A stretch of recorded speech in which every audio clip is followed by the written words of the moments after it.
Новая стихия накрыла Таджикистан. Досмотрите это видео до конца, и вы узнаете, как в Рушане и Нурабаде сель разрушил дома. Мы нашли, как помочь огромному количеству мигрантов, то есть нашли, как можем помочь вам найти себя и зарабатывать достойные деньги.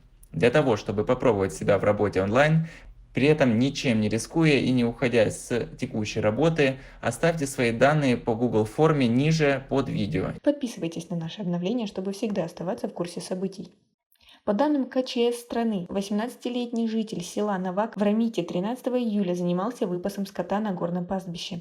В 18:05 в молодого человека ударила молния. В результате полученных травм он скончался на месте, сообщает КЧС. За прошедшие сутки в результате интенсивных дождей на территории ряда районов Таджикистана также зарегистрирован сход селевых потоков. 13 мая примерно в 13:05 в результате ливневых дождей в селе Шуджант Рушанского района Гбао был зафиксирован сход селей. Грозевая масса нанесла урон 7 жилым домам и 16 приусадебным участкам. Селевым потоком была перекрыта автодорога в райцентр Рушанского района. Жертв нет, сообщил КЧС. По данным пресс-центра ведомства, в настоящее время на месте работает комиссия по чрезвычайным ситуациям, чтобы определить степень ущерба. В этот же день около 14:30 селевой поток сошел и в селе Дахагион сельского джамоата Муджихарб Нурабадского района.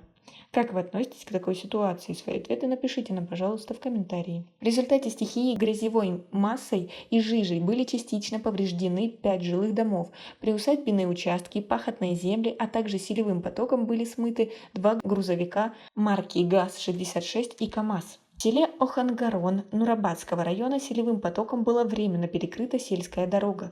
В сельском Джамуате Самалабад автодорога на расстоянии 65 метров между селами Сайдон и Тугак была размыта. Разрушены 2 моста местного значения, автодорога временно закрыта.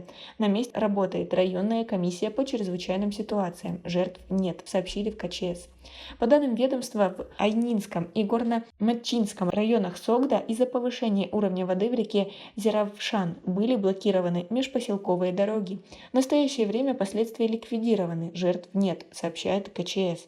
Между тем, по данным Гидрометслужбы Таджикистана, в период с 14 по 16 июля в отдельных горных районах Сагдийской области, РРП и запада Гбао возможны селевые явления. У нас пока на этом все. Оцените наше видео подпиской и лайком. До скорой встречи!